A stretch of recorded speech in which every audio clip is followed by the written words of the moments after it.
ने एक बार फिर चीन के लड़ाकू विमानों और बॉम्बर को अपनी सीमा के नजदीक आने पर खदेड़ दिया। ताइवान पर कब्जा करने की नीयत से चीन पिछले कई महीनों से उसे डराने में जुटा है और अपने इस सपने को पूरा करने के लिए वो कई बार ताइवान की सीमा पर लड़ाकू विमान और जंगी जहाजों को भेज चुका है।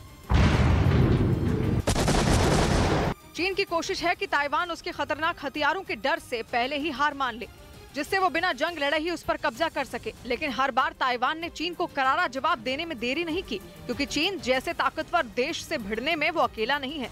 उसे अमेरिका का पूरा साथ मिल रहा है, जिसने कसम खाई है कि अगर चीन ने ताइवान पर हमला किया तो वो उसे मुंहतोड़ जवाब देगा।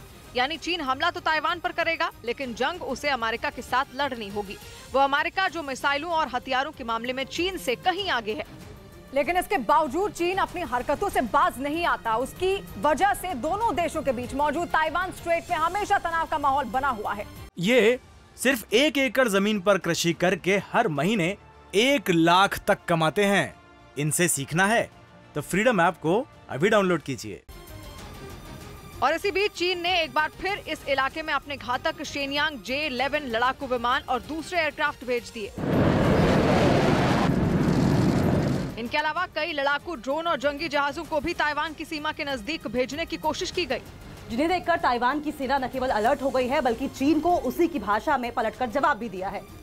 दावा है कि ताइवान के लड़ाकू विमान भी बिना देरी किए आसमान में उड़ान भरने लगे, तो दूसरी तरफ उसकी नौसेना और मिसाइल सिस्टम भी एक्शन में आ गए, जिनके डर से चीन के फाइटर जेट और ड्रोन को वहां से भागना पड़ा। कहा गया कि ताइवान के विमानों ने उन्हें खदेड़ कर ही दम लिया। हाल ही में चीन ने 1-2 नहीं बल्कि 63 लड़ाकू विमानों की मदद से ताइवान को दहलाने की ऐसी ही चाल चली थी, लेकिन उस वक्त भी उसे दुम दबाकर भागना पड़ा था। विदेश मंत्री सर्गेई लावरोव के अस्पताल में भर्ती होने की खबर को रूस ने खारिज कर दिया। इससे पहले कुछ मीडिया रिपोर्ट में यह दावा किया गया था कि रूस के विदेश मंत्री को इंडोनेशिया की राजधानी बाली के अस्पताल में भर्ती करवाया गया है, लेकिन रूस के विदेश मंत्रालय ने इन खबरों को अफवाह बताया। बाली में G20 सम्मेलन में पुतिन शामिल नहीं हुए और उनकी जगह सर्गेई लावरोव रूस का प्रतिनिधित्व करने। और इस वक्त